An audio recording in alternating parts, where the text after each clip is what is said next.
मेरो बेटा बड़ो मतवारो है, अपने सखान के संग बहुत घूमे। वाने कही बाबा मेरी तरफ से लाला को आशीर्वाद दे के आई हूं और नंद बाबा से बधाई में एक हाथी लेके आई हूं मतवालो। वह हाथी पर सखान के संग बैठ करके डोलूंगो। लोग पूछेंगे कहां ते लाए हाथी, तो कह दूंगा नंद के यहाँ लाला भयो है, वही बधाई में हाथी मिलो हमें। आहा, नंद बाबा मुनीम जी से बोले लिखो भैया हाथी भिजवाएंगे आपके यहाँ। तभी ये जो नंद घर आनंद भयो जय कन्हैया लाल की हाथी दीने, जब नंद बाबा ने हाथी दियो तब ब्रजवासी बोले हाथी दीने। अगले कहा दियो हाथी दीने घोड़ा दीने। अब घोड़ा कौन को दियो सुनो। एक बेटा को हाथी ले गए, ढाणी को बोलो दूसरे बेटा ने भी कछु मांगो। बोले कहां मांगो। छोटो सुत चंचल अति मेरो, लाड़ चाव को जोड़ा, वाके का दे दीजो बाबा, 10 है राशि घोड़ा। छोटे बेटा के काजे 10 घोड़ा चाहिए, वाने आपके लाला को आशीष दियो है। नंद बाबा बोले देंगे भैया, हाथी दीने घोड़ा दीने और दीनी। अब सुनो आगे, हाथी दे दिए घोड़ा दे दिए। वाक्य बाद नंद बाबा बोले और बताओ और क्या चाहिए। बोले दोनों बेटान की बात सुन के जैसे ही मैं आगने लगो, इतने में एक मेरी बेटी आई, एक मेरी छोटी लाली है, और मोते आके बोली बाबा कहां जा रहे हो। मैंने कि गोकुल जा रहा हूं, नंद बाबा के लाला भयो है। तो मोते बोली मैं भी चलूंगी। मैंने कि चल तू भी चल। ना ऐसे नहीं जाऊंगी। तो कैसे जाएगी। तो बोले वाने कछु कही है बाबा सुनो, आप अभी जाओ और जाकर के नंद बाबा को आशीष दो। आशीष दे करके कहियो मेरी लाली आनो चाहे, वह लाली के काज 4 कहारन संग पालकी भेजो, और वह पालकी में सुंदर वस्त्र सुंदर गहने भी भिजवाइयो, उनको पहन करके तब जाऊंगी लाला को आशीर्वाद दे। बंधुओं इसमें कहीं आप ढाड़ी के को लोभी मत समझ लेना, ये प्रेम है, ये लोभ नहीं है। और नंद बाबा दे रहे हैं, नंद बाबा को भी जरा भी नहीं लग रही कि नेक कम तो कर ले भैया, कहां मांग रहे है। नंद बाबा भी दे रहे हैं। नंद बाबा के नेत्र सजल हो गए, बोले तेरी लाली मेरी लाली। हे मुनीम जी अभी पालकी तैयार करवाओ, 4 कहार बुलाओ, सुंदर बढ़िया वस्त्र और आभूषण रखवा के भिजवाओ। ढाणी के की लाली आवेगी, लाला को दर्शन करवे, आशीर्वाद देवे। ये बातें सुन सुन करके ब्रजवासियों के नेत्र सजल हो रहे हैं। जय हो धन धन श्री नंद बाबा, आपके भाग्य की सराहना कर रहे हैं सब। मैं बेटी की बात मान के आन लगो, इतने में ही बाबा मेरे बड़े बेटा को ब्याह है गयो, तो बाकी बहू आई और घूंघट करके मुझसे बोली, बोले मेरे पिताजी ने आपके लाला से मेरो ब्याह या मारे करायो, क्योंकि उनको पता ही कि आप नंद बाबा के ढाणी के हो। लेकिन मेरो ब्याह जब से भयो या घर में कोई उत्सव ही ना भयो, मैंने तो कभी सुनी नहीं कि आप नंद बाबा के यहाँ गए। आज इतने वर्ष बाद नंद बाबा के यहाँ जा रहे हैं, तो ऐसे नहीं जाएंगे मुंह को कुछ लेके आई हो। मैंने वहां से कही अरे बहू बता तू को कहा चाहिए। बोले पैर के अंगूठे से लेके सिर के सिख तक जितने गहने होते हैं सब नंद बाबा ते कहीं बनवा के भेजे मेरे काजे। लाला भयो है वह प्रसन्नता में। नंद बाबा ने मुनीम जी से कही, बोले सुनार भिजवाओ इनके घर, इनकी बहू को सब नाप लेके आवेगो, जैसो वो चाहेगी वैसे वाके गहने बनवा के भिजवाएंगे।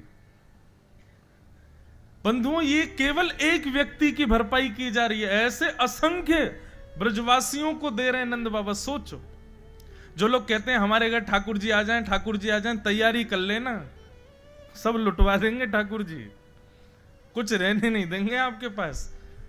क्यों एक म्यान में 2 तलवार नहीं, ठाकुर जी कहेंगे या तो ये सब संपत्ति रखो या मैं रहूंगा। तो जिनको भी इच्छा है ना कि ठाकुर जी घर आवे, पहले ही तैयारी कर लियो, सब लुटवा देंगे ठाकुर जी। अभी तो सुनियो आगे कहा करें लाल जी। और ऐसा नहीं है कि आपका मन नहीं है लुटाने का, ठाकुर जी जबरदस्ती लुटवाएंगे, नहीं, वो आपका मन ही ऐसा कर देंगे कि आप जबरदस्ती लुटाओगे। ले जाओ भैया सब ले, सब तुम्हारो है। मेरे तो केवल गोपाल जी हैं, ये इनको मेरे पास छोड़ जाओ, बाकी सब ले जाओ। ये स्थिति होगी। नंद बाबा बोले तेरी बहू मेरी बहू है, सुंदर भिजवाऊंगा सब गहने। ढाणी के और बता और क्या चाहिए। ढाणी को बोलो मैं सबकी बात मान ली, दोनों भैया, दोनों बेटा बेटी बहू, और सबकी बात मान के जैसे ही मैं आने लगो इतने में ही मेरी बिना दांत वाली अम्मा आ गई। नंद बाबा बोले अरे तेरी अम्मा भी गई ना है, तू 150 वर्ष को हेवे वारो, तेरी अम्मा कितने वर्ष की है। बंधु द्वापर में लोगों की उम्र बड़ी होती थी, 1000 वर्ष की उम्र होती थी। लेकिन एक बात बताएं, एक संत से मैंने पूछा, मैंने कहा महाराज जी एक बात बताओ, जैसे हम 30 के हो गए, 40 के हो गए, 30-40 पर हम अब 40 के बाद धीरे धीरे बुढ़ापा आने लग जाता है। सतयुग त्रेता द्वापर में भी ऐसा ही होता था कि 40 के बाद बुढ़ापा या 100 वर्ष के बाद ऐसा कुछ। तो इतनी अद्भुत बात उन्होंने बताई, बोले कि जैसे अभी 30, 35, 40 के बाद बुढ़ापा आना शुरू होता है, ऐसे ही तब भी बुढ़ापा आना शुरू होता है, लेकिन भजन बल से आप अपने स्थिति को रोक सकते हो। तब ऐसा होता था सतयुग त्रेता द्वापर में।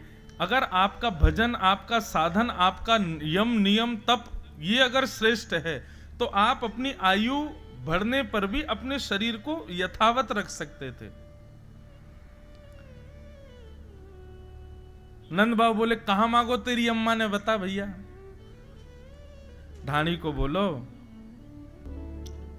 लाला मेरी बात सुन, बहुत वर्षन बाद नंद बाबा के यहां कोई लाला भयो है, ऐसो दान मांग के आइयो, ऐसो दान मांग के आइयो कि जीवन भर हमारी आवे वाले वंश में भी कोई बालक को कोई से भीख नहीं मांगनी पड़े, इतनो लेके आइयो कि भर जाए हमारो घर। नंद बाबा ने ये बात सुनी, खूब प्रसन्न है कि बोले ठीक है भैया, खूब देंगे, जो तू कहेगो सो देंगे, और बता और क्या चाहिए। ढाणी को बोलो ना ना सबकी बात है तो गई, अब आप बार बार क्यों कह रहे हो और बता और बता, बस इतना बहुत है नंद बाबा, ये कोई कम है। तभी यशोदा मैया पीछे से बोली अभी एक व्यक्ति रह गया है। कौन? बोले तेरी घरवारी, वाने तो कुछ मांगो ही ना अभी तक, पहले वाह की बात बता तभी तेरी मांग पूरी होगी। सब ब्रजवासियों के नेत्र सजल हो गए, बोले कैसे नंद बाबा यशोदा मैया, अरे कोई मांग भी आवे तो हम लोगन की स्थिति ऐसी है जा बस भैया बस बस बस, अब तो का पूरा घरे लूट ले जाएगो का।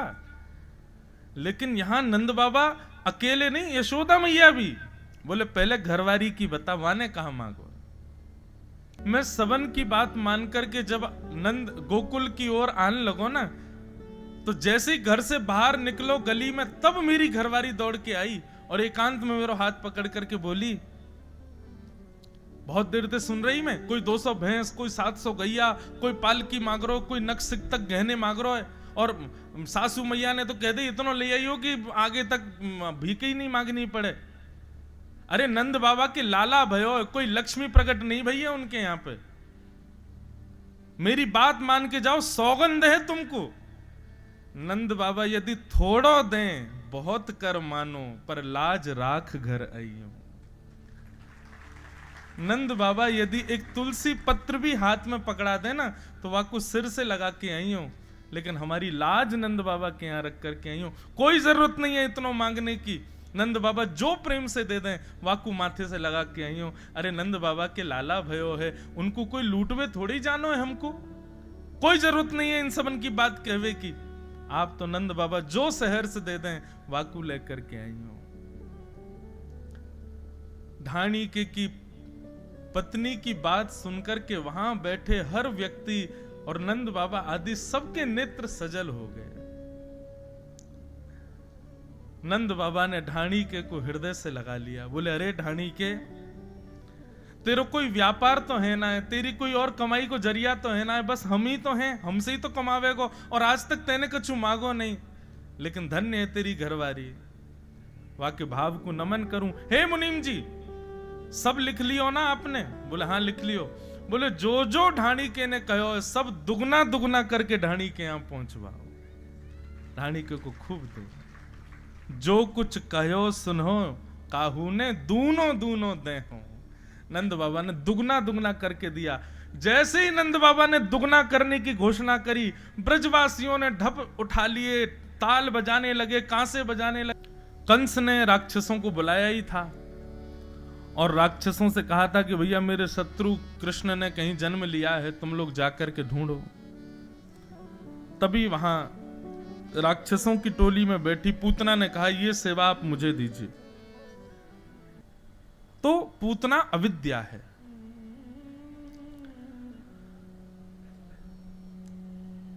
बहुत ध्यान से सुनना। पूतना गोकुल पहुंची। कंस ने कहा था आप इतनी कुरूपणी हो, आपको अपने घरों में घुसने कौन देगा। पूतना ने कहा मुझे रूप बदलना आता है। और पूतना ने अपना रूप बदल लिया महाराज, परम सुंदरी बन गई। इतनी सुंदर बन गई कि पूतना को देख करके जो देखे वो देखता रह जाए। सुंदर रूप धारण करके पूतना 84 कोस ब्रजमंडल में जितने बालकों ने जन्म लिया सबके घर जाती है, अपने पयोधर का पान कराती है, बालक पीते ही मर जाते हैं। उसने सोचा इसी क्रिया से पूरे ब्रजमंडल में 10 दिन के अंदर जितने बालकों ने जन्म लिया उनको मार दूंगी, उसी में श्री कृष्ण भी मर जाएंगे। जैसे ही पूतना गोकुल पहुंची, गोकुल में सब नाच रहे थे, गा रहे थे, आनंद कर रहे थे। नंद घर आनंद भयो जय कन्हैया लाल की। इतना अद्भुत आनंद हो रहा था। ब्रजवासियों को सोने का समय नहीं, ब्रजवासियों को भोजन पानी किया है कि नहीं इसका कोई भान नहीं। किसी के पैर में लगी, किसके सिर में लगी है, नाचते नाचते थक गए लेकिन फिर भी नाच रहे हैं। ये उत्सव, इसको कहते हैं देहाभिमान शून्य होना।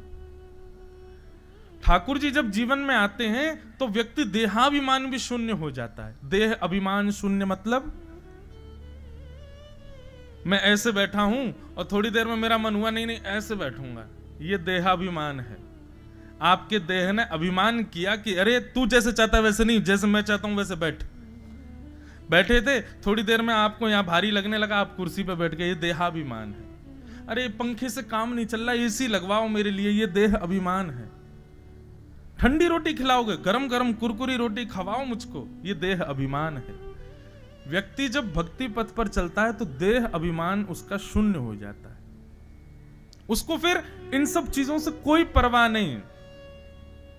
कैसा भोजन है, कैसा कमरा है, कैसे बिस्तर हैं, कैसे लोग हैं, मेरा सम्मान हुआ कि नहीं हुआ, मुझे वहां पूछा गया कि नहीं गया, मैंने कपड़े कैसे पहने हैं, मैं क्या, कुछ नहीं। इन सब से उसको परवाह ही नहीं होती।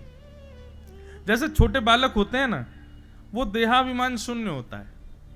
उसको कुछ भी पहना दो, उसको कोई फर्क नहीं पड़ता। उसको कोई प्यार भरे शब्द बोल दो तो वो खुश नहीं होता, उसको गाली दे दो तो वो रोता नहीं है। वो देहाभिमान शून्य। ठाकुर जी जब जीवन में आते हैं तो व्यक्ति देहाभिमान शून्य हो जाता है। अगर मेरे गलत कहने पर आपके चित्त पर प्रभाव पड़ रहा है और आप अपने आप को भक्त कहते हो तो गलत कह रहे हो। मैं कितना भी कहूं आप पर प्रभाव नहीं होना चाहिए उस बात का। हम कथा करते हैं, कई लोग प्रणाम करते हैं, सम्मान करते हैं, माला पहनाते हैं, खूब वंदन करते हैं, पर ऐसा नहीं है कि हमको कोई गलत नहीं बोलता। गलत बोलने वाले भी बहुत हैं।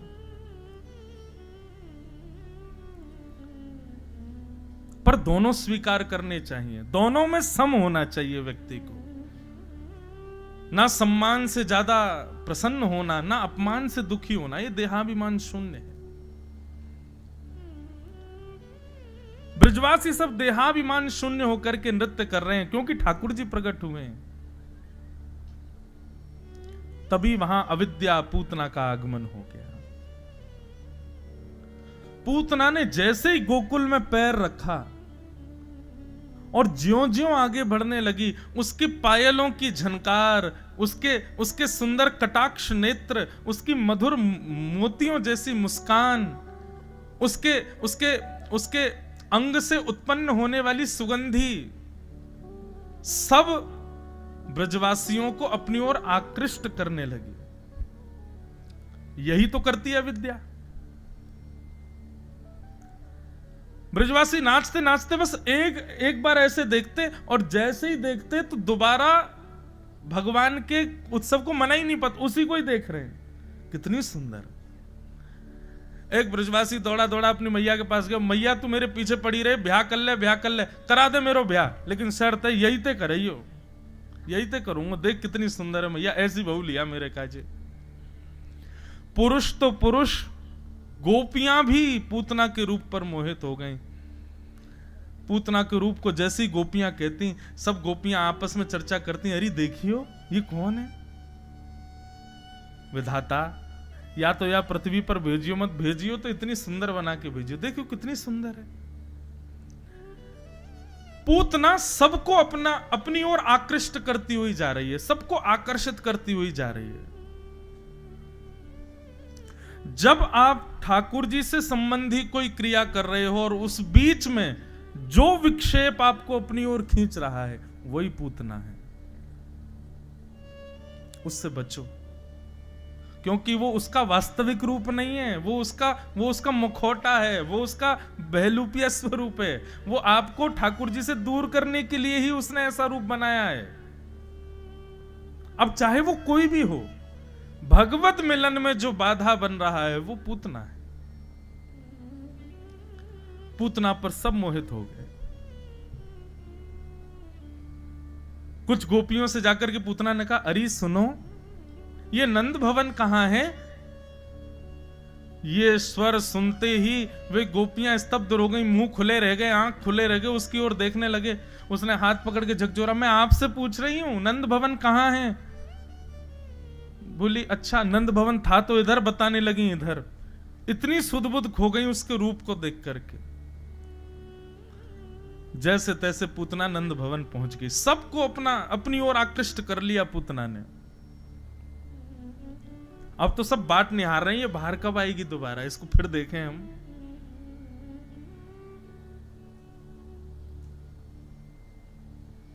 भीतर जैसे ही पूतना ने प्रवेश किया, यशोदा मैया भी उसके रूप पर मोहित हो गई। यशोदा मैया बोली, हे विधाता, या तो तैने मेरो लाला कछु दिन पहले भेज दियो होतो, या फिर ये जो आ रही का या को जन्म अभी भयो होता तो अपने लाला को यही तो ब्याह कराती। इतनी सुंदर। ठाकुर जी गोद में अभी 6 दिन के हैं ठाकुर जी। ठाकुर जी कह रहे हैं, मैया नेक देर रुक जा, अभी बहू अपना मुख दिखावेगी तो है, या तो ब्याह करावेगी मेरो। पूतना के रूप पर यशोदा भी मोहित हो गई। ये पूरा संस्मरण ध्यान से सुनिएगा। पूतना ने सबको अपनी ओर आकर्षित कर लिया, लेकिन दुर्भाग्य पूतना का, जब यशोदा मैया से थोड़ी चर्चा हुई, यशोदा मैया ने देखा रूप सुंदर है, वस्त्र अच्छे पहने हैं, विश्वास की पात्र है, ठाकुर जी को पूतना की गोद में दे दिया। कितना बड़ा दुर्भाग्य है पूतना का कि गोद में जैसे ही ठाकुर जी आए, जिस रूप पर पूरे ब्रजवासी मोहित हो गए, सब आकर्षित हो गए, उसकी गोद में ठाकुर जी ने जाते 6 दिन के ठाकुर जी ने अपने नेत्र तो बंद किए ही, हाथ और रख लिए कि कहीं से छाया भी नहीं दिखे इसकी। मुझे क्या समझे? आपकी ऐसी कोई क्रिया जिससे सब रीझ रहे हों, यह जरूरी नहीं है। बाकी लोग भले ही ना रीझें, पर ये जरूर रीझने चाहिए। अभी हमारी स्थिति क्या होगी, हम हर वो क्रिया करते हैं जिससे बगल वाले प्रशंसा करें, जिससे बाहर वाले प्रशंसा करें, वो भी रीझ जाए, ये भी रीझ जाए, इसको भी अच्छा लगे, लेकिन हम ऐसा कोई भी कर्म नहीं करते जिससे ठाकुर जी रीझें। भागवत का उद्देश्य यही है कि आपको ऐसा बनाना कि आपकी क्रिया से वो रीझे, उनको प्रसन्नता हो। और एक बात धीरे से कह दूं, अगर आप ऐसी क्रियाओं पर विश्वास रखते हो जिससे सब रीझें, उनसे फर्क नहीं पड़ता, तो फिर पूतना ही हो, क्योंकि पूतना भी तो यही कर रही है। पूतना के ऊपर ठाकुर जी मोहित नहीं हुए। ठाकुर जी ने अपने नेत्र बंद कर लिए। नेत्र बंद करने के कई कारण हैं, पर उसमें सबसे पहला कारण है कि पूतना का जो वास्तविक रूप है उसको छुपा करके पूतना को ठाकुर जी ने नहीं देखा। उसमें पहला कारण कि वो अपनी वास्तविक रूप को छुपा करके आई है। पूतना को ठाकुर जी ने नहीं देखा, इसमें दूसरा कारण क्या है? ठीक है तुम सुंदर बन के आई हो, आकर के सीधे हमसे ही मिल लेती। तुमने मेरे कीर्तन, मेरे भजन, मेरे उत्सव को करने वाले ब्रजवासियों को मेरे कीर्तन भजन से क्यों दूर किया, अपनी ओर आकर्षित क्यों किया? कहने का अभिप्राय, हमारी कोई क्रिया, हमारा कोई स्वभाव, हमारा कोई व्यवहार किसी भक्त की भक्ति में विक्षेप डाल रहा है तो वो पूतना का स्वभाव है। ठाकुर जी आपको देखेंगे नहीं। फिर पूतना को ना देखने का दूसरा कारण है कि पूतना ने ब्रजवासियों को उत्सव से विमुख किया, अपनी ओर आकर्षित किया।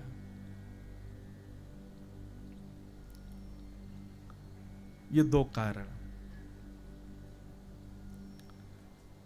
और कई सारे कारण बताए जाते हैं कि ठाकुर जी ने पूतना को क्यों नहीं देखा, पर ये दो प्रमुख हैं।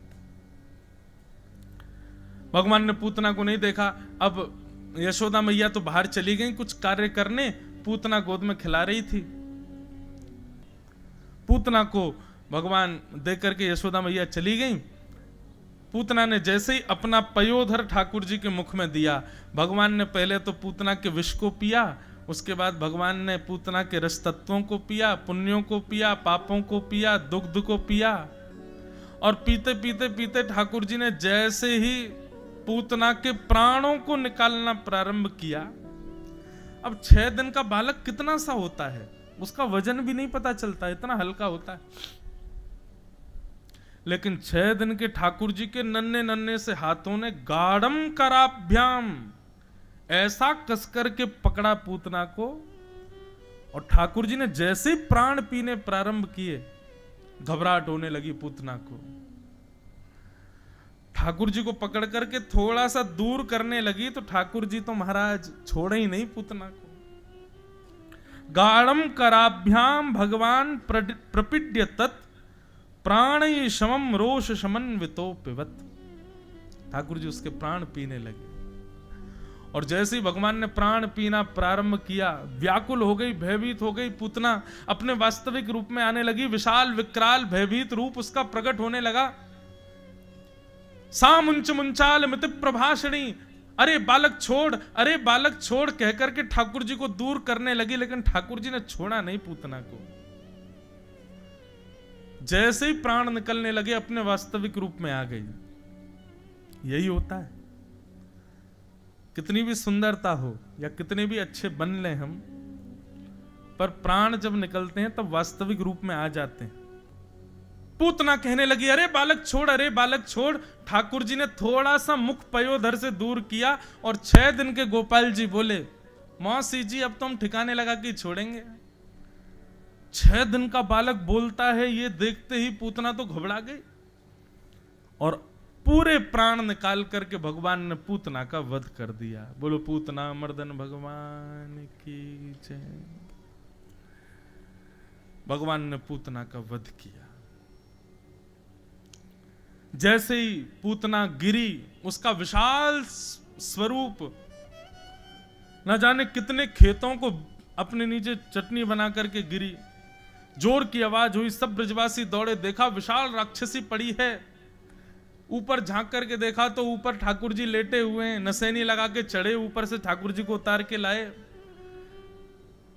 ब्रज की सब गोपियां ठाकुर जी को लेकर के भागी कहां?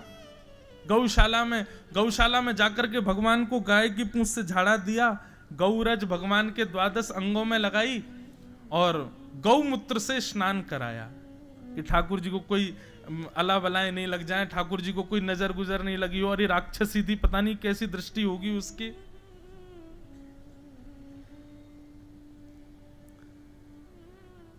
पूतना का वध भगवान ने किया। नन्हे से गोपाल जी को ले जाकर के गौशाला में स्नान आदि कराया। बंधुओं, अब यहां प्रसंग ऐसा आता है कि ठाकुर जी ने पूतना का वध करके पूतना को नरक भेजा होगा? नहीं, देवता सब सिर पकड़ करके बैठ गए, बोले ये क्या किया भगवान ने? मारने वाली को वो गति दे दी जो मां को मिलनी चाहिए। सब देवताओं ने अंतरंग रूप से ठाकुर जी से प्रार्थना करी, भगवान हमको ये आपका सिस्टम समझ नहीं आ रहा है, ये आपने किया क्या? पूतना जैसी राक्षसी उसका नाम अच्छा नहीं, काम अच्छा नहीं, भोजन अच्छा नहीं, जाति अच्छी नहीं, कुछ भी तो अच्छा नहीं है उसमें, आपने उसको सदगति क्यों दी? सदगति प्राप्त करने के लिए कितने अच्छे अच्छे काम बताते हैं कथाओं में, ये करो ये करो ये करो, ठाकुर जी खुश होंगे, प्रसन्न होंगे। और पूतना में तो सारी दुर्गतियां थी, एक भी अच्छी वस्तु नहीं थी, फिर भी ठाकुर जी ने उसको मां की गति प्रदान की। तब ठाकुर जी कह रहे हैं, जिघांग शयापि हरे स्तनम दत्वाप सदगतिम। बोले हमको ना पूतना का कुछ भी अच्छा नहीं था, पर कोई भी व्यक्ति किसी को मारता है तो अस्त्र से शस्त्र से मारता है, पर पूतना का जो मारने का तरीका था ना, बोले क्या तरीका था? बोले जैसे एक माँ अपने बालक को पयोधर वात्सल्य भाव से पिलाती है, ऐसे पूतना वात्सल्य भाव से पयोधर पिला रही थी, तो मैं तो उसी पे ही रीझ गया। वो अपना दुग्ध पान करा रही थी, तो एक क्षण के लिए मुझको उसके प्रति प्रेम प्रकट हो गया, इसलिए मैंने उसको सदगति प्रदान कर दी। सोचो बंधु, आपके 1000 गुण प्रिय नहीं ठाकुर जी को, एक गुण भी अगर भाग गया ना, उसी पे ठाकुर जी रीझ जाएंगे। एक सदन कसाई की कथा आती है। एक कसाई था, मांस बेचता था। उसने अपने तराजू के एक पड़ले को भारी करने के लिए बाट रखते हैं ना, उसमें एक जगह पता नहीं कहीं से उठा लाया शालिग्राम जी को, और शालिग्राम जी को एक तरफ रखता था और एक तरफ मांस रखता था, और ऐसे करके तोलता था। एक बार एक संत वहां से जा रहे थे, उसकी दुकान के आगे से ऐसे मुंह बंद करके बदबू आ रही थी। बेचारे देखते हुए जैसे निकले तो देखा सदन कसाई के तराजू के एक पड़ले में शालिग्राम जी धरे। बेचारे लौट करके आए, बोले भैया तू जो मांगेगा सो तुझे दे देंगे, हमको ये शालिग्राम जी दे दो। कसाई बोला ये पत्थर है, ये क्या करोगे महाराज जी आप इसका? बोले पत्थर नहीं है, हमारे भगवान है, इनको दे दो। संत ठाकुर जी को लेकर के आए, लेकर के आके गंगा जल से स्नान कराया, यमुना जल से स्नान कराया, तीर्थों के जल से स्नान कराया, भगवान को पंचामृत स्नान कराया, ठाकुर जी को स्नान करा के इत्र लगाया, तिलक लगाया, तुलसी की माला, चांदी के सिंहासन पर बैठाया, धूप नैवेद्य किया, भगवान की स्तुति गाई। बोले भगवान बहुत दिनों तक आप कसाई के यहाँ रहे, अब आप सुख से विराजो, राजोपचार सेवा करूंगा आपकी। संत बड़े प्रसन्न। रात्रि में जैसे ही सोए तो स्वप्न में ठाकुर जी रोते हुए प्रकट हो गए। संत बोले जय जय आप रो क्यों रहे हो, क्या हो गया? बोले तुम हमको वापस मई सदन कसाई के पास छोड़ के आओ। संत बोले क्यों? बोले वो जब तराजू तोलता है ना, तो उसके तराजू में लुढ़कने में हमको बहुत मजा आता है, हमको सुख मिलता है उसके पास रहने में। इससे क्या बात सिद्ध हुई? ये ठाकुर जी आपके और मेरे नहीं है, जिस पर ये रीझ जाएं ये उसके हैं। ठाकुर जी ने पूतना का कल्याण किया, और पूतना के कल्याण के बाद अब धीरे धीरे ठाकुर जी बड़े हुए, 3 महीने के हो गए। ठाकुर जी कैसे हैं? बोले गद मद्रास से हैं। ये मोटे मोटे गाल, ये ऐसी मोटी मोटी भुजा ठाकुर जी की। अब तो गोपियां जामे, कोई गाल खींचे, कोई हाथ खींचे, कोई पाम खींचे, ठाकुर जी चिड़चिड़ाए गए, रोने लगे। यशोदा मैया लेके लाल जी को दूर गई, एक बैलगाड़ी के नीचे कपड़ा बांध के झूला बना दिया, वहां में ठाकुर जी सुवाई दिए। जैसे ही ठाकुर जी के नेत्रबंद भये, यशोदा मैया चली गई, इतने में सक्टासुर नाम का दैत्य आ गया। कंस ने दूसरा राक्षस भेजा, और आकर के उस बैलगाड़ी के ऊपर जैसे ही बैठा, ठाकुर जी ने देखा अच्छा भांजे हैवे की खुशी में मामा दुनिया भर के गुड्डा गुड़िया भेज रहा हो। पहले गुड़िया भेजी, अब गुड्डा भेजो है, ठीक है, यू तक खेलेंगे। ठाकुर जी ने अपनो एक पाम उठायो, इतना लंबो किया, और लंबो करके जैसी बैलगाड़ी में मारो महाराज, पलट गई बैलगाड़ी, सक्टासुर को वध है गयो।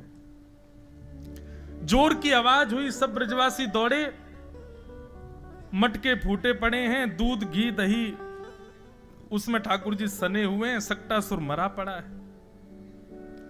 यशोदा मैया आई, आकर के लाल जी पहुंचे, अपने हृदय से लगाए, इतनी बड़ी बैलगाड़ी कैसे गिर गई? छोटे छोटे बालक यशोदा मैया के पास गए, बोले मैया हम बताएं कैसे गिरी? बोले बताओ। बोले मैया तेरो नेक्सो सो लाला है ना गद मद्रासो। बोले हम बे जाने अपनो पाम उठायो और पाम उठा के मैया यूं पीछे कियो और इतना लंबो करके ऐसे बैलगाड़ी मारो, सोई बैलगाड़ी 4 बार ऊपर ऐसे घूमती घूमती नीचे गिर गई और टूट गई।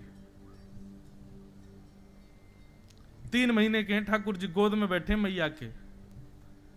मैया बोली अच्छा लाला यहां पे आइयो।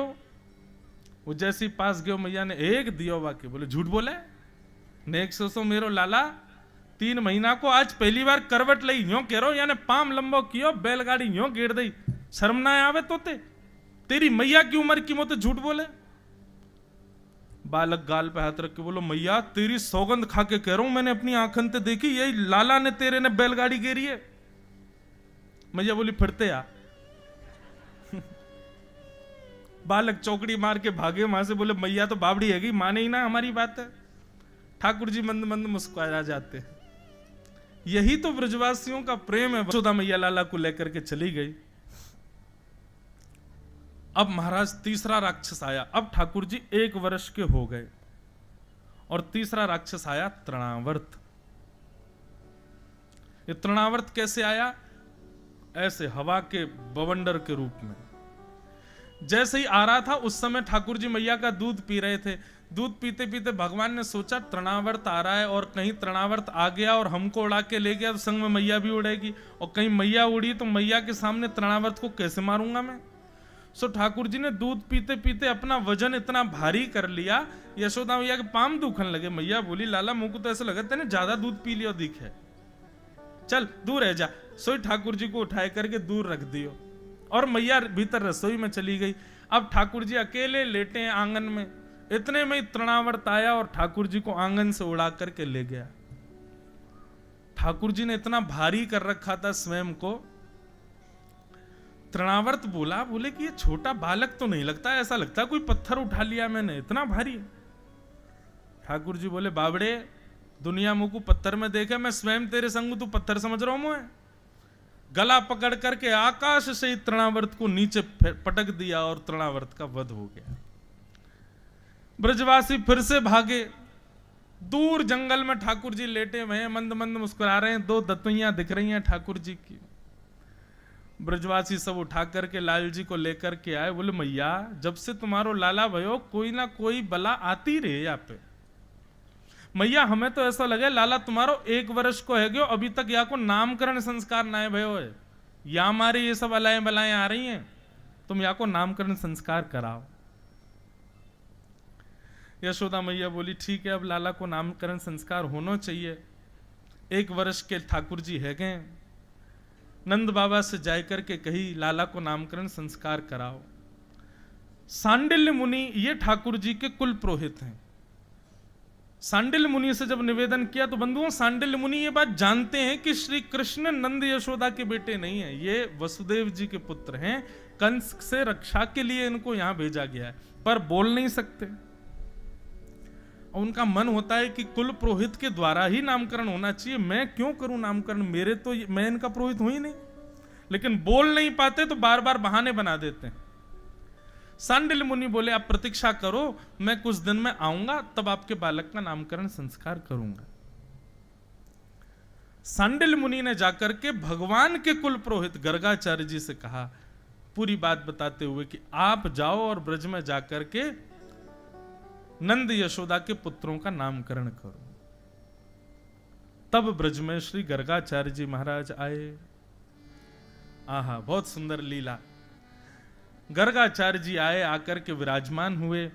यशोदा मैया से कही मैया कल का मुहूर्त बहुत अच्छा है आपके लाला के नामकरण का, लेकिन मैया एक बात सुनिए, मैंने सुनी है आप लाला का करवट उत्सव मनाती हो। अरे छोटी छोटी बातों का भी उत्सव कौन मनाता है? ये इतने लोगों को तुम निमंत्रण देती हो, उसी वजह से राक्षस आते हैं। ये नामकरण संस्कार गुपचुप करना, किसी को मत बुलाना।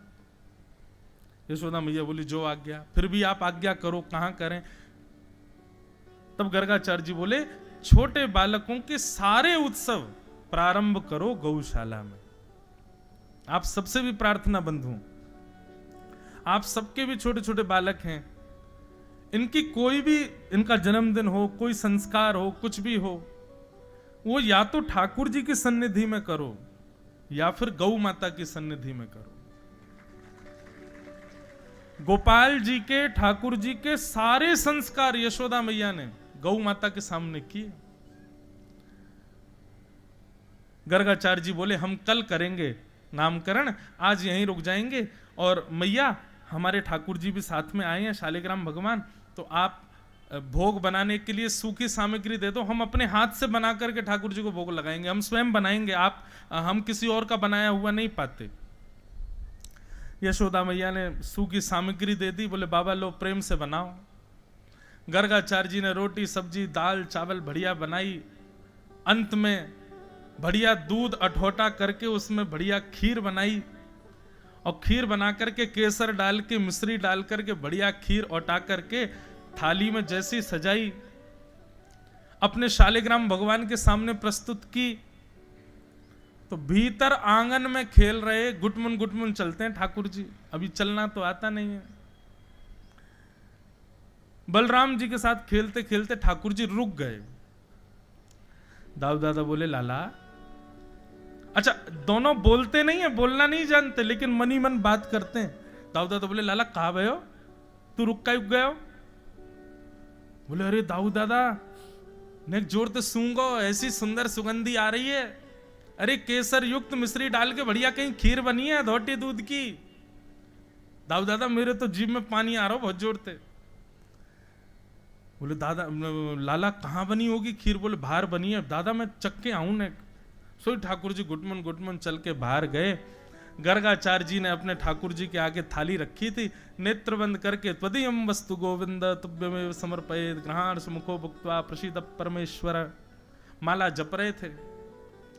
इतने में ठाकुर जी गए और उनके गोपाल जी के, उनके शालिग्राम भगवान के आगे रखी थाली में से खीर का पात्र उठाया और ठाकुर जी तो बढ़िया चप चप भोग लगाने लगे। गर्गाचार्य जी के जैसे नेत्र खुले, नेत्र खोल करके थाली देखी, खीर का पात्र नहीं है। तभी नजर घुमा करके देखा तो बगल में नन्हे से गोपाल जी पूरी नाक मुंह गाल सब पे खीर लगी है और प्रेम से पा रहे हैं। गर्गाचार्य जी पहले तो मुस्कुरा गए, बोले अरे नटखट बालक, ये इधर दो, ठाकुर जी का भोग है। अरे यशोदा मैया देखिए तेरे लाला ने ठाकुर जी को भोग झूठा कर दिया, अब तो ये भोग लगेगा नहीं, दोबारा बनाना पड़ेगा। यशोदा मैया बोली बाबा आप नाराज मत होइयो, मेरो लाला ने एक चंचल है थोड़ा सा। अरे नहीं कोई बात नहीं भैया, हम नाराज नहीं होते। यशोदा मैया ने ठाकुर जी उठा करके भीतर आंगन में छोड़ दिए। गर्गाचार्य जी ने फिर से भोग बनायो। दाऊ दादा बोले लाला कैसी लगी खीर? ठाकुर जी बोले खीर तो बहुत जोरदारी, लेकिन जे भगत बड़ो चालू है, मैया तो शिकायत कर दे, खाना दे। पहले तो के आके भोग लगाओ, मैं प्रत्यक्ष जा रहा हूं, मैया तो मेरी शिकायत कर दे। कोई बात ना लाला, तू तो भक्त वत्सल है, कृपा कर दे, चल कोई बात, भूल जा बात को। ठाकुर जी अपनो फिर खेलन लगे। अब की बार गर्गाचार्य जी ने और सुंदर खीर बनाई।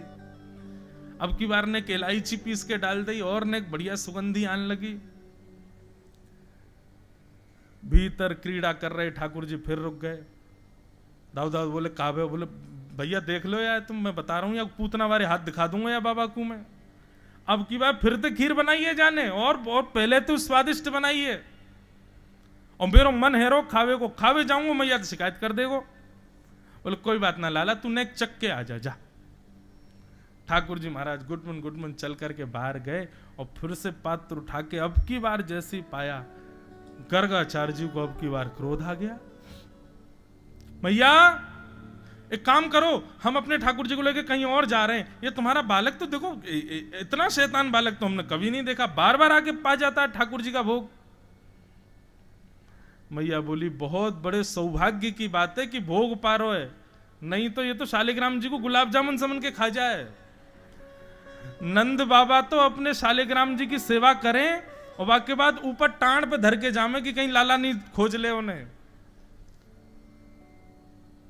या कोई यूं लगे शालिग्राम भगवान शहद में नामे तो मीठे है गए होंगे। बाबा बहुत बड़ी कृपा है कि खीर खा रहे हो, तुम्हारे शालिग्राम सही सलामत बैठे हैं। बाबा अब के मैं आपको कमरा में बंद कर आऊंगी, आप प्रेम से भोग बनाओ। ठाकुर जी को पकड़ करके मैया ने कमरा में बंद कर दियो। अब छोटे बालक हैं तो बाहर से पूरा बंद तो नहीं किया, बस किवाड़ लगा दी। ठाकुर जी ऊपर चढ़े, जंगला पे जाके खड़े है गए, वो ऐसे घूर के देख रहे हैं गर्गाचार्य जी। बोले अब के बोला बाबा तो मैं बताऊं। और गर्गाचार्य जी भी ठाकुर जी को देख रहे हैं, बोले शैतान बालक। ठाकुर जी बोले शैतानी तो अभी तने देखी ना है, तो बुला तो सही अब के। गर्गाचार्य जी बोले शालिग्राम भगवान क्षमा कर देना, छोटा अबोध बालक है। अब ब्रज के अनपढ़ गंवार लोग हैं, पढ़े लिखे तो हैं नहीं, ऐसे इनके बालक हैं। ठाकुर जी बोले ज्यादा मत बोले, दारी के अब के बुला तू। अब बोल तो नहीं रहे, मन मन सोच रहे। गर्गाचार्य जी ने अब की बार भोग बनायो, जैसे अपने शालिग्राम जी को पधरायो। ठाकुर जी नीचे उतरे, जंगला से किवाड़ खोली और घुटमुन चल करके जैसे ही गए, अब की बार तो ठाकुर जी जैसे ऐलानी बन करके गए और खीर को पात्र उठाया और गोद में रखी और ले जैसे ही पान लगे, गर्गाचार्य जी ने एक आंख खोल करके देखा। जैसे ही दोनों आंख खोल करके देखी, नन्हे से गोपाल जी ने चतुर्भुज रूप प्रकट कर लिए, शंख चक्र गदा पद्म धारण करके श्री गर्गाचार्य जी को दर्शन दिया। और इतना ही नहीं, स्वयं भी पा रहे हैं और उसी अपने झूठे हाथ से ही गर्गाचार्य जी को भी पवा रहे। गर्गाचार्य जी के नेत्र सजल हो गए, बोले भगवान क्षमा करो, मैं पहचान नहीं पाया आपके रूप को। भगवान बोले सुनो, हम आपको अपना रूप क्यों दिखा रहे हैं? बोले क्यों दिखा रहे हैं? क्योंकि कल जब आप हमारा नामकरण संस्कार करेंगे, हमारी जन्म तिथि नक्षत्र आदि के अनुसार जब अंक निकालेंगे, तो आपको पता चल जाना है कि हम परब्रह्म भगवान हैं। और कहीं उस समय आपको पता चला और आप हमको दंडवत करने लगे, प्रणाम करने लगे और मैया से बोले मैया ये बालक नहीं है, साक्षात नारायण है, तो सब काम खराब हो जाएगा। इसलिए हम पहले ही आपको दिखा रहे हैं कि हम भगवान हैं।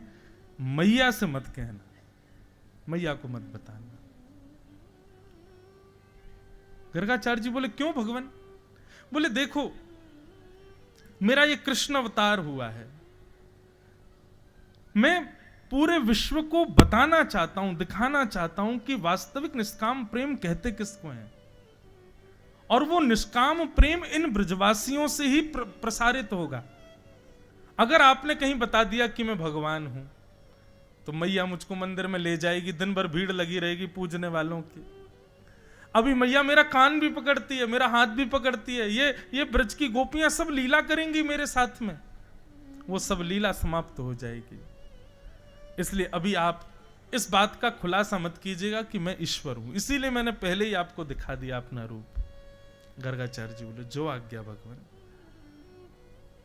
केवल प्रेम पाने के लिए, प्रेम के आस्वादन के लिए ठाकुर जी अपनी प्रभुता को छुपा के बैठे, और हम दुनिया भर की चीजें प्रस्तुत कर रहे हैं ठाकुर जी को प्रेम छोड़ करके। आप बस प्रेम दो उनको, वही चाहिए और कुछ नहीं चाहिए।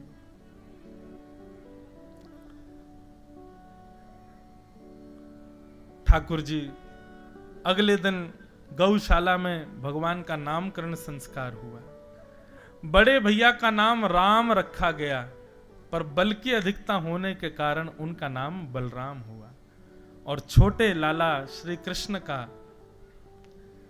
गर्गाचार्य जी ने नाम शुक्ले रक्तस तथा पीत इदानिम कृष्णताम गतः, भगवान का नाम कृष्ण रखा गया। बोलो बाल कृष्ण लाल की। बंधुओं, कृष्ण किसको कहते हैं?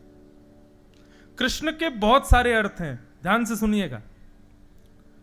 पहला अर्थ, कृष्ण वर्ण को कहते हैं। वर्ण मतलब कॉम्प्लेक्शन। ठाकुर जी का रंग कैसा है, ठाकुर जी का वर्ण कैसा है? कृष्ण।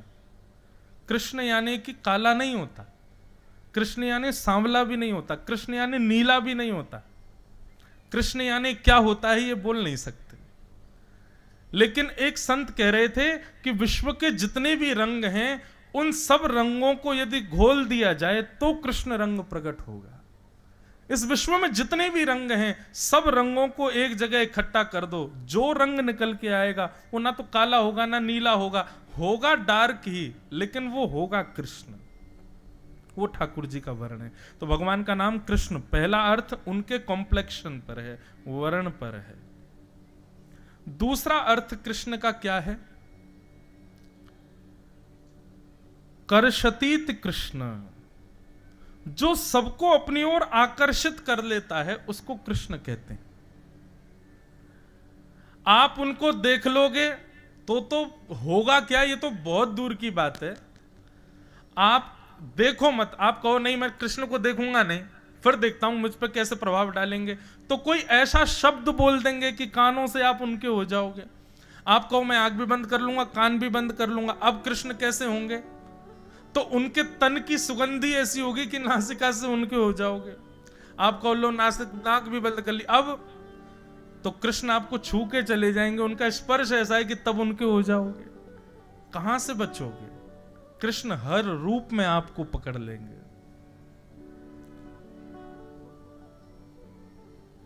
हमारे वृंदावन में कहते हैं 10 इंद्रियों पर अधिकार श्री कृष्ण का है, वो कहीं से भी आपको आकर्षित कर सकते हैं। कैसे बचोगे?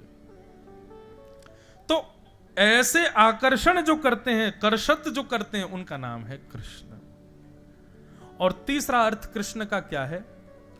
कृष्ण, इसका संधि विच्छेद करो तो कृष्ण माने पृथ्वी के जो स्वामी हैं, पृथ्वी का जो लालन पालन करते हैं, उसको कृषि कहते हैं, यानी कि किसान। हम मानव भी कृषि हैं, वो बात अलग है हम करते नहीं खेती बाड़ी, लेकिन हम भी कृषि। हम क्योंकि पृथ्वी पर ही रहते हैं, पृथ्वी से रहते हैं, तो कृषि। और ण का मतलब हुआ निवृत्ति। पृथ्वी पर रहने वाले जब इस नाम को गाएंगे तो उनको पृथ्वी से निवृत्ति मिल जाएगी, इसलिए उनका नाम कृष्ण।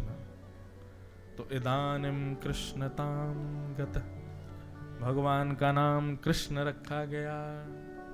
अब तो ठाकुर जी ने एक और बड़े हैन लगे। मैया ने सुंदर ठाकुर जी को कोंधनी पहनाई, पामन में सुंदर सुंदर पाजेब पहनाई। अब तो ठाकुर जी ठुमक ठुमक चलते हैं, मैया ताल बजाती हैं और ठाकुर जी मधुर मधुर नृत्य करते हैं। और इस रूप को देख करके सब ब्रजवासी मोहित हो जाते हैं। आकाश में देवता भी कह रहे हैं मैया तेरे भाग्य की कही ना जाए, पूरे विश्व को नचाने वाला आज आपसे नाच रहे हैं। कैसे सुंदर हैं ठाकुर जी। एक दिन एक गैया बैठी, ठाकुर जी बोले बड़ी आलसी है गैया, पूरे दिन बैठी रहे, कछु करे धरे ना है। बलराम जी को लेके गए, बोले या को एक सिंह तुम पकड़ो, एक सिंह मैं पकड़ूंगा। बैठी भाई गैया के एक सिंह ठाकुर जी ने, एक सिंह बलराम जी ने, और दोनों पकड़ करके ऐसे ऐसे हिलाने लगे। अब गैया थोड़ी देर तो बेचारी हिलती रही, थोड़ी देर बाद अच्छा जड़ चेतन जीव सबको पता है कि ठाकुर जी है, गैयाओं को तो आवाज होता ही है। जैसे ही ठाकुर जी सिंह हिलाने लग जाते हैं तो गैया भी अचक करके तुरंत उठ जाती है, और जैसे ही उठी तो ठाकुर जी के हाथ में सिंह और ठाकुर जी लटक गए वाके ऊपर। अब छोड़ा कैसे? छोड़ दूंगा तो नीचे गिर जाऊंगा, गिरूंगा तो लग जाएगी।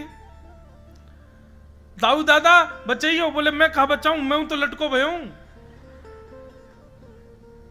अरे गैया तेरे पाम पूजूं, मारियो मत हमको, हम नेक नेक से लाला हैं, हमको मारियो मत। अब गैया थोड़ी माने, गैया बोली मारूंगी नहीं, लेकिन ऐसी जगह लेके जाऊंगी बहुत उधम मचाओ तुम। 9 लाख गैयाओं के गोबरों के पहाड़ थे, गैया वहीं लेके गई ठाकुर जी को, सिंह पे लटके। ए ग्वारिया बचाइयो, मैया बचाइयो, बाबा बचाइयो, देख गैया मार रही है हमें। और दूसरे ऊपर से सींगन में लगे घी, सो ठाकुर जी के हाथ और छूट रहे हैं। अब जैसे ही ठाकुर जी को हाथ छूटे वारो, इतने में ही गैया गई और जाके गोबर के ढेर में खड़ी है गई। और जैसे ही हाथ छूटो सो ही गरे गरे तक ठाकुर जी गोबर में धस गए। गोबर से स्नान करा दियो ठाकुर जी को, गैया भाज गई मानते। अब यशोदा मैया ढूंढ रही है, लाला कहाँ है? बोले यहाँ हूं मैया, दबो पड़ूंगा मैं गोबर में। गोबर में बैठे ठाकुर जी 3 बरस के।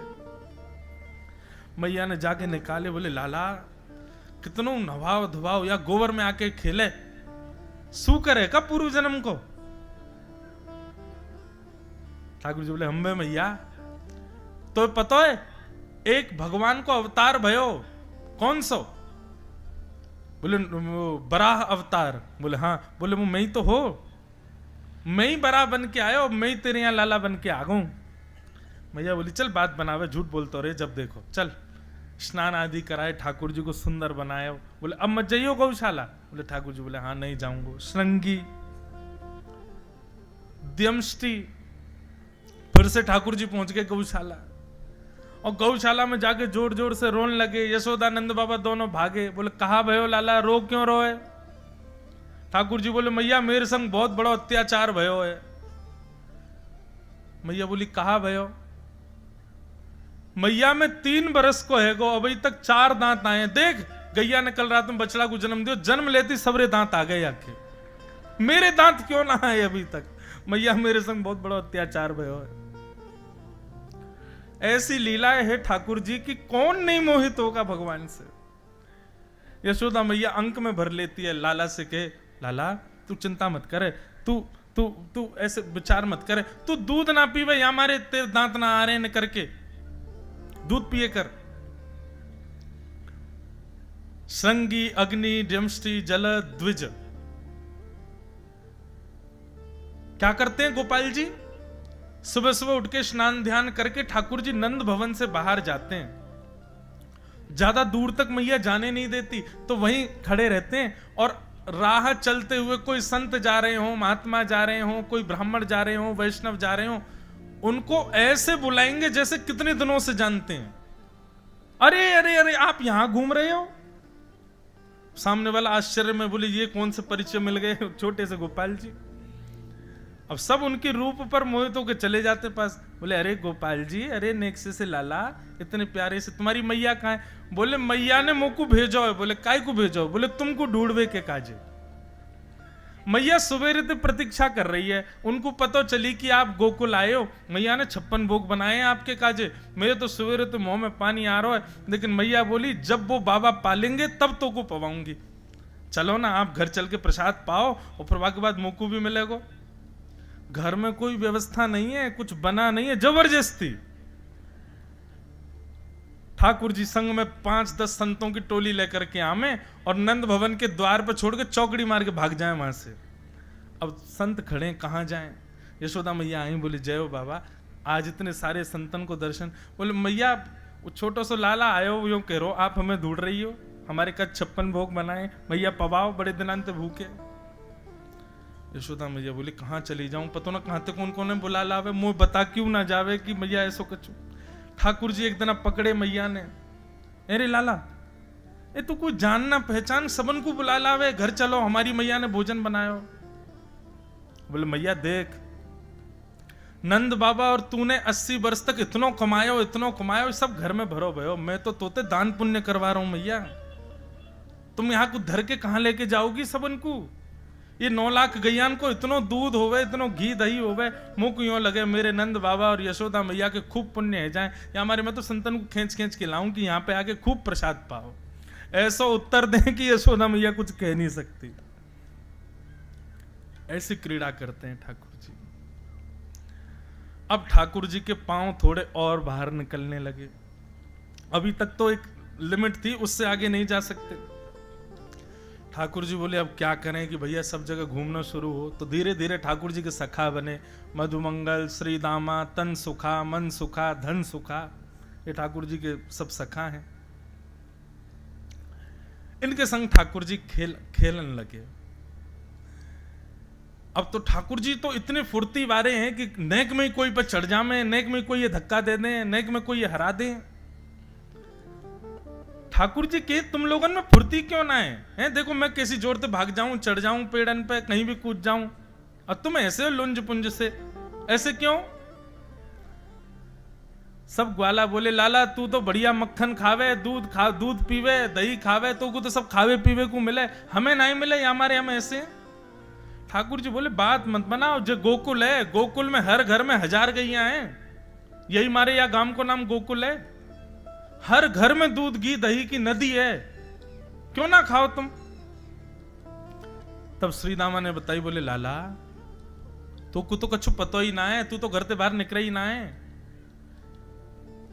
मथुरा के राजा को नाम है कंस, और वह कंस ने हम भोरे भारे ब्रजवासियों के ऊपर एक कर लगा रखो, कर यानी टैक्स। कहा 1000 गैयान से जितनो दूध घी दही होवे सब वाके सैनिक आके नाप के लेके जामे, और वहां में ते हमको 80% दूध घी दही सब मथुरा भेजनो पड़े कर के रूप में। 20% थोड़ा बहुत बचे तो वहां में मैया भी पावेगी, पिताजी, हम भी, हमारी बहन भी, सब लोग पावे तो नेक नेक की बट में आवे। लाला तू तो राजा को बेटा है, तेरे काजी तो कोई कमी है ना है। ठाकुर जी बोले गैया पालेंगे हम, गैया को ध्यान रखें हम, और दूध घी दही खावे को वो कंस और बाकी मथुरा के लोग। ठाकुर जी बोले अभी तो मैं बालक हूं, मेरी कोई माने को नहीं, मैं कोई को रोकूंगा तो मेरी कोई सुने को नहीं। वाणी को प्रभाव तो अभी नहीं पड़ेगा, लोग बालक समझ के पुचकार दे मुंह को, कछु और करना पड़ेगा। जब तक ब्रज में हैं ये कंस के यहां जाने वालों दूध घी दही ये रोकना पड़ेगा। ठाकुर जी थोड़ी देर सोचने लगे, सोचते सोचते बोले अच्छा सुनो, अगर हम चोरी कर लें तो? भाई दूध घी दही कर तो तब दियो जाएगा ना जब धन हो, और धन की चोरी है जाए, चोर ले जाए लूट के, फिर कर कैसे दोगे?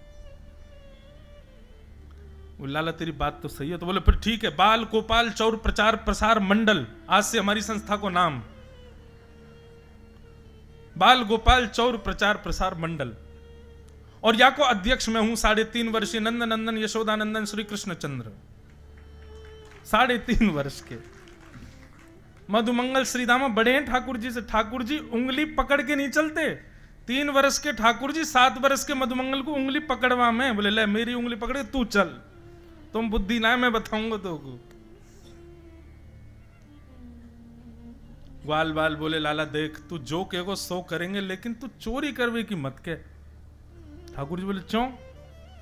अरे हम कोई को धन थोड़ी लूट रहे हैं, कोई के गहने थोड़ी लूट रहे हैं, दूध की दही जो कि हमारो ही है वाकु लूट रहे हैं, या में का बुराई है? ना ना चोरी तो चोरी हो लाला, कछु की भी हो। और मेरी मैया तो यूं के चोरी मत करियो लाला, चाहे जो कर लियो, क्यों चोरी करवे तो ब्याह ना होवे। ठाकुर जी बोलो शरीर बनना रहा तो पे है मोह ऐसा है तेरो नेक सो कौन ब्याह करेगो तोते? अरे दूध घी दही खावेगो तब तो ब्याह होएगो। और सुनो अगर तुम्हें चोरी नहीं करनी तो फिर कल से तुम लोग हमारे संग मत खेलो, क्योंकि हम तो फुर्ती वाले, हम तो जोर जोर से खेलें भैया। अब तुमको लग गई काउदना, हाथ पांव टूट गए तो तुम्हारी मैया अलग आवेगी। हमारे संग खेलना हो तो शरीर तो बनाना पड़ेगा, शरीर बनावे के काजे चोरी करनी पड़ेगी। ग्वाल बाल बोले लाला तो से दूर ना रह सके, तू जो कहेगो सो करेंगे, लेकिन अब करें कैसे जे तो बता। ठाकुर जी बोले पहले मैं चोरी करके घर में देखूंगा, पहले अपने घर में चोरी करके देखूं फिर बाहर चलेंगे। ठीक है। और अगले दिन ठाकुर जी अपने ही घर में चोरी करने लगे। चोरी करते भाई यशोदा मैया ने पकड़ लिए, और जैसे ही पकड़े यशोदा मैया ने सौगंध खवाई दी, बोले लाला मुंह को कभी पतो नहीं चल जाए तेने चोरी करी है। ठाकुर जी आकर के अपने सब मंडल के लोगों से बोले भैया मैया ने घर में तो पकड़ लिए, घर में तो हम है गए फेल, अब बाहर करेंगे। 3 सेना बनाई भगवान ने, जल सेना, थल सेना, वायु सेना। जल थल वायु, बहुत सावधानी से सुनो। जल सेना कौन सी है? बोले कछु ग्वाला हैं, वो कहीं भी चोरी करवे को जब कोई घर पक्को है जाए कि या घर में चोरी करनी है, तो वह घर पे वे सब ग्वाला यमुना जी में तैरते भय जामे, ये कि जल सेना। थल सेना ठाकुर जी और ठाकुर जी के संग 3-4 ग्वाला, ये थल सेना है कि ये पैदल चल के जामे। और वायु सेना कौन है? बोले ये बंदरन की है, कूद कूद के जामे एक दूसरे के छतन पे। ऐसी सेना बनाई ठाकुर जी ने। सवेरे उठते ही बंदरन की एक अलग सी ध्वनि निकले, वही से ठाकुर जी जाके जंगला में जाके देखने लगे, कहीं तो कोई बंदर संकेत कर रहा हो कि वाह घर में मक्खन निकलो लाला मां चोरी करेंगे। सो ठाकुर जी सबन को संकेत पहुंचवा दें, सब लोग तैयार मिलियो, वाह घर में चोरी करेंगे। और ऐसे ठाकुर जी ने पूरे ब्रजमंडल में चोरी करना प्रारंभ किया। बंधुओं आज पूरे विश्व के लोग चोर कहते हैं हमारे गोपाल जी को।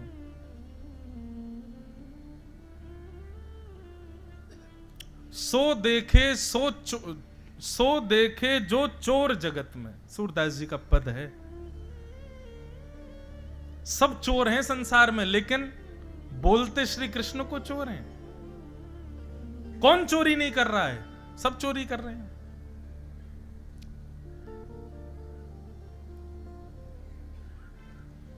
और ठाकुर जी ने चोरी भी कोई अपने स्वार्थ के लिए नहीं की है। भगवान के घर में तो 9 लाख गैया हैं, दूध घी दही सब कुछ है उनके पास। ये चोरी करने के केवल 2 कारण हैं। पहला कारण तो कंस से गौरस की रक्षा, और दूसरा कारण है ये चोरी की लीला के माध्यम से ब्रजवासी, ब्रज गोप ग्वाल और ब्रज की नारियों के हृदय में अपना प्रेम और प्रकट करवाना। चोरी करते करते समय है गयो। आज सब गोपियां भगवान की शिकायत लेके पहुंची यशोदा मैया के पास, और सब शिकायत कर रही हैं। यशोदा मैया बोली, कहा कियो मेरे लाला ने? गोपियां कह रही, यो मत कहो कहा कियो, यो कहो कहा ना कियो तुम्हारे लाला ने। और अब यहां गोपियां बता रही हैं ठाकुर जी क्या क्या करते हैं कि वत्सान मुंचन क्वचित समय क्रोश संजात हास स्तेयं स्वादधिपयः कल्पितैस्तेयोगैः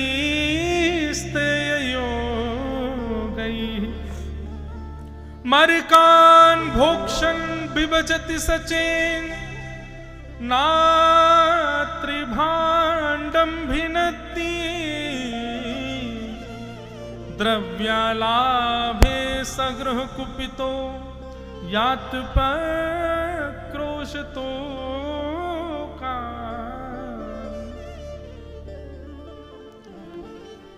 गोपियां पहुंच गई यशोदा मैया के पास।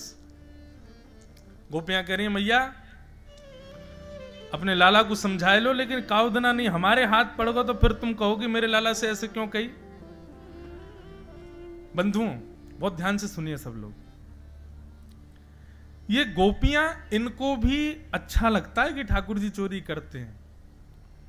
ये जानबूझ करके ऐसा मक्खन निकालती हैं, ऐसी जगह रखती हैं जहां ठाकुर जी आवें और चोरी करें, क्योंकि हर गोपी के घर का छोटा बालक ठाकुर जी की मंडली में है। गोपियां रीझ रीझ करके मक्खन निकालती हैं ताकि उनके घर का बालक ठाकुर जी को जाके संकेत करे कि वो आज यहां चोरी करने आए, ताकि इस कारण से लाल जी का थोड़ा सानिध्य हमको प्राप्त हो जाए। लेकिन पिछले कुछ दिनों से ठाकुर जी ने चोरी बंद कर रखी है। तो गोपियां मन में सोचने लगी, कछु बहुत दिन है लाला चोरी करवे ना आवे।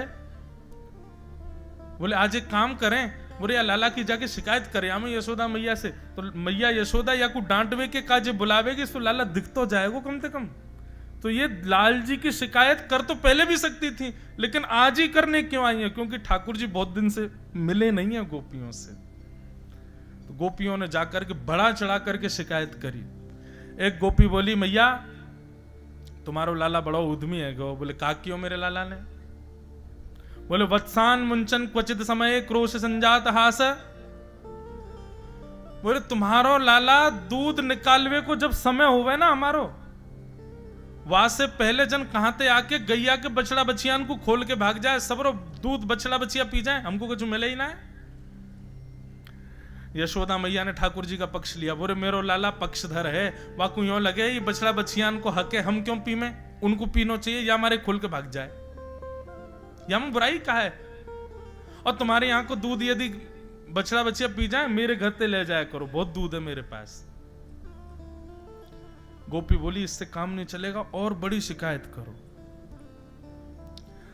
दूसरी गोपी बोली, स्तेयम स्वादधिपयः कल्पितैस्तेयोगै। मैया तुम्हारो लाला चोरी करे। यशोदा मैया बोली, हैं काय की? धन की, मणि की, जेवरन की? बोले, ना है, दूध की चोरी करे। यशोदा मैया इतनी हंसी, हंसते हंसते बैठ गई। बोले, सुन पीछे जाके देख, 9 लाख गैया हैं, दूध के, घी के, मक्खन के कुआं है नंद भवन में। मेरो लाला चाहे तो जल से नहीं दूध से नहावे। तुम्हारे यहां को दूध घी दही चुरा लियो, बाकी चोरी करके इल्जाम लगावे आइयो। मैया देखो तुम तो बुरा मान गई हो, लेकिन हमारी बात सुनो। अकेलो तुम्हारो लाला पावे हमें कोई दिक्कत नहीं, लेकिन बाकी तो पूरी सेना चले संग में। अच्छा स्वयं पावे ग्वाल बालन को पवा दे, ये भी बात ठीक है।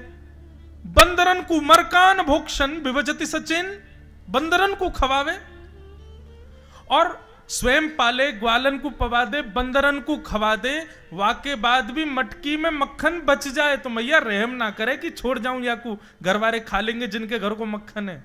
नात्री भांडम भिनत्ती, एक बांस संग लेके चले, वाकू मटकी को फोड़ जावे। मैया बोली फोड़ के क्यों जावे? बोले जितनो मक्खन रह जाए वाको लेप लगा दे पूरे घर में, सोई पृथ्वी पत्थर चीकनो है जाए। अब जैसे ही हम मक्खन लेवे वा कमरा में जामे, सोई रिपट जाए, सिर फूट जाए, कमर टूट जाए, हाथ टूट जाए। मतलब मैया देख रही हो तुम, एक तो मक्खन भी चोरी करेगो, ग्वाल बालन को भी खवावेगो, बंदरन को भी खराब, और फिर वाके बाद सीना चोरी हो रहे, जाके यहाँ को चुराया बाकू प्रसाद तो देनो है, तो बाकी हाथ पाम तोड़ेगो। बताओ मैया कहां तक सही है ये बात? अब यशोदा मैया थोड़ी सी सहम गई।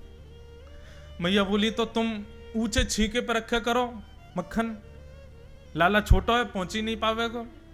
बोले मैया तुम्हें पता ना है, ऐसा जोर को नशे नहीं बनावे, 4 ग्वाला नीचे, उनके ऊपर 3 ग्वाला, उन पे 2 और सबके ऊपर तुम्हारो लाला। और तरीका देखो मैया, सबसे पहले स्वयं पाले, अपनो पेट भर ले, फिर नीचे वाले इनको ऊपर ते देतो रे, नीचे वाले मुंह खोले खड़े रहे, लाला ऊपर ते डालतो रे, सब खा ले। एक गोपी बोली मेरे यहां तो अलग ही की हो। बोले कहा? बोले बांस लेके आयो और नीचे खड़े है के धीरे ते मारो, सो नेक सो फूट गयो खड़ा, ओक लगा के सबरे मक्खन दूध दही को पी गो।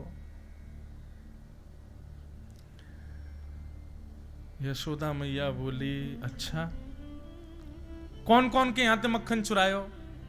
सब गोपी ने हाथ खड़े किए। अच्छा सुनो, इनके यहां सबके यहां 5-5 मटकी 10-10 मटकी मक्खन भिजवा दो, अब बताइयो चोरी को इल्जाम लेके। गोपियां बोली, बोले हम तो आई थी कृष्ण दर्शन करने, जो तो भगा रही हैं हमको। एक गोपी ने दूसरी को नोचा, बोले तू कुछ कहे, कुछ बड़ी बात बोल जिससे मैया को गुस्सा आवे। तब एक गोपी बोली, बोले मैया केवल यहीं तक बात नहीं है, और भी काम है तुम्हारे लाला के। बोले कहा? आप कह रही हो मक्खन को ऊंचे छींके पर रखो, अंधेरे में छुपा दो, कोई प्रयास करके लाला से बचाओ। अगर मक्खन चोरी कर ले लाला तो दिक्कत है ही है, और किसी घर में प्रयास करने पर भी लाला को चोरी नहीं कर पाए हो तो वह घर में तो रोटी ना बन सके। भैया बोली मतलब? बोले मान लो लाला ने प्रयास किया कोई घर में आके चोरी करवे को, और किसी कारण से वो चोरी नहीं कर पाए हो, तो वह घर के बाहर कोयलाते ऐसे निशान बना जाए। बोले या घर में चोरी नहीं भैया, या घर ते हमें कुछ मिलो नहीं है, कल ते या घर के लोगन को जीनो दुश्वार करनो है। बोले फिर क्या करे? बोले हमारे छोटे छोटे बालकन को नोच के भाग जाए, अकेली हम कहीं मिल जाए तो कंकड़ पत्थर फेंक के हमारी मटकिन ने फोड़ दे। एक गोपी बोली मेरे यहां माखन चोरी करने को प्रयास कियो, मैंने ऐसी तकनीक लगाई कि लाला चोरी नहीं कर पाए हो। बोले एक दना मुंह को टेढ़ी टेढ़ी नजरन ते देख रहा हूं। मैंने कि लाला ऐसे क्या देख रहा है? बोले कछु ना, यूं सोच रहा हूं प्रसाद कब दूं तेरे यहां। मैंने कि अच्छा लाला ऐसी बात मत कर, कल तेरे भैया को जन्मदिन है, सत्यनारायण भगवान की पूजा, आ जाइयो घर पे, पंजीरी भूंज के पवाऊंगी तो है। सो मैया अगले दिन सवेरे सवेरे आ गए, बिना नहाए धोए, ऐसे बाल वाके बिखर रहे, आंख थोड़ी थोड़ी खुल रही, आंख ने मीड़ तो भयो मेरे घर पे आ गयो। मैंने कि अरे लाला सवेरे सवेरे आ गयो, नहा धो के भी ना आयो। तो मुझे बोलो तेने कही ना आज सत्यनारायण की पूजा है, तो मैंने कि सवेरे ते जाके बैठ जाऊं, पूजा अर्चना कर लेगी मेरी। बोले तेरी? बोले मैं ही तो हूं सत्यनारायण, पता कहां सिंहासन बैठ जाऊं मैं, पंडित जी को बुला मेरी पूजा कर ले चल, तो को तेरे खसम को खूब आशीर्वाद दे के जाऊंगो। सो मैंने ने धीरे ते ऐसे ऐसे मार के कह दी लाला मोह धोवा आवे ना है, बने सत्यनारायण, चल ना दो क्या, सत्यनारायण मंदिर में बैठे उनकी पूजा करेंगे फिर। बोले मेरो ऐसो मारनो इतनो खटक गयो तुम्हारे लाला को, वो तो बोलो तेने सांची जय जय की अपमान कियो तेने, तू को भोगना पड़ेगा। और जन कहां ते कुत्ता के पिल्लान ने ले जाके सत्यनारायण भगवान के सिंहासन पर बैठा के भाज गए हो, और जाते जाते बोलो देख लियो अपने सत्यनारायण को बैठे अकेले। मैं दौड़ के गई तो चतुर्भुज नारायण भगवान के दोनों तरफ पिल्ला बैठे। परमानंद दास को ठाकुर लायो पिल्ला घेर। बोले ऐसा उधम मचावे तुम्हारो लाला। और यही बात खत्म नहीं भाई। रात्रि में हमारे यहां बहुत सारे मेहमान आए, दाल बाटी चूरमा सबन ने पाए, सब चले गए। तुम्हारो लाला पूरे दिन आयो ही नहीं। फिर मैंने एक ग्वाला ते कही, बोले चौरे कन्हैया क्यों नहीं आया? तो यूं करो वाको अपमान कियो तेने सुबह हमारे नारो। मैंने कही कल बात कर लूंगी। रात में पति भी सो गए, मैं भी सो गई। तो मैया अर्धरात्रि में आयो और मेरे कमरा में घुस करके सोते भय पति की दाढ़ी मेरी चोटी ते बांध के भाज गयो। रात में पति को लगी प्यास, जैसे ही पति उठे उनकी दाढ़ी खींची, मेरी चोटी खींची। मैं कहूं का कर रहे हो, का कर रहे हो? वो के का कर रही हो, का कर रही हो? दोनों एक दूसरे को खींचते रहे, जैसे तैसे मोमबत्ती जली। मेरे पतिदेव के 25% बाल टूट गए। जन्मदिन पे जे उपहार दियो, और दूसरे दिन फिर सवेरे आके बोलो भाभी जी कैसी हो? ये तुम्हारो लाला है मैया। यशोद अच्छा एक और बात, ये जो गोपियां सारे बहाने बना रही हैं ना, इसमें 20% बातें सही हैं, बाकी तो ये जबरदस्ती बोल रही हैं ताकि यशोदा मैया को गुस्सा आवे और लाला आवे। यशोदा मैया को क्रोध आया, कन्हैया को आवाज दी। कहां लाला को सुबह उठाने के लिए मैया जाती है तो पहले पाम दबाती हैं, फिर उसके बाद मोहन जागिए बलि जई हैं, लाला जागिए बलि जई। यशोदा मैया ऐसे नहीं उठाती ठाकुर जी को। कैसे उठाती हैं? सुबह सुबह जाएंगी और रजाई में लेटे ठाकुर जी, तो रजाई के भीतर हाथ मैया डाल देगी और डाल के लाला के पहले पाम दबावेगी। ठाकुर जी फिर आवाज निकालेंगे, अरे मैया मुझको नींद आ रही है, जा सोन दे मुझको। तब यशोदा मैया लाला से कहें, लाला देख तेरे काज देख, अधो दूध बना के लाई हूं मैं, जल्दी पी ले। सो ठाकुर जी आंख बंद करके उठ जाते हैं, मुंह खोलते हैं, जल्दी पीवा। और सोते सोते ठाकुर जी दूध पी के फिर सो जाते हैं। फिर यशोदा मैया कहें, लाला ऐसे मत करे, देख तू परेशान मत करे मुझको, जल्दी उठ जा। सो ठाकुर जी के मुंह को कहा देगी तू? मतलब या में भी शर्त है कि कछु दो तो उठूंगा मैं, नहीं तो सोता रहूंगा। तब यशोदा मैया की पुरानी वंशी दे दी। बोले जे नहीं चाहिए, नई वंशी चाहिए मुझको। अब जब तक नई वंशी नहीं आएगी मैं सोऊंगा। सो गए। अब तो मैया बोली, लाला कैसे उठाऊं लाला को? तो लोभ देती हैं दुनिया भर के। तब सबसे बड़ा लोभ मैया देती, अच्छा ठीक है तू सो तो रहे, तेरी गैयान को लेके देख बलराम जा रहा वन में, और यूं कह रहा आज कन्हैया की गैयान को सूखी घास खवा के आऊंगा, सोई पतरी है जाएंगी सबरी। ठाकुर जी बोले, मेरी गैयान को सूखी घास खवावे को? सोई उठ के ठाकुर जी दौड़े गौशाला में। गौशाला में जाके देखो तो ना तो बलराम और गैया सब वहीं बंधी हैं। सोई मैया जावे और गीले वस्त्र से ठाकुर जी को मोमो सब पहुंच दे। बोले लाला अब सोइयो मत, अब तू उठ गयो। ऐसे उठे हैं ठाकुर जी। इतने मनोहार करने पर ठाकुर जी उठते हैं, और आज यशोदा मैया नीचे से ही चिल्ला रही है। ठाकुर जी घबरा गए, बोले काहे गो आज मैया उठावे ना आई, नीचे तो ही चिल्ला रही है। ठाकुर जी बोले हाँ मैया। बोले जल्दी आ नीचे, यदि तू नहीं आया तो फिर देखियो तेरी कहाल दशा करूं मैं।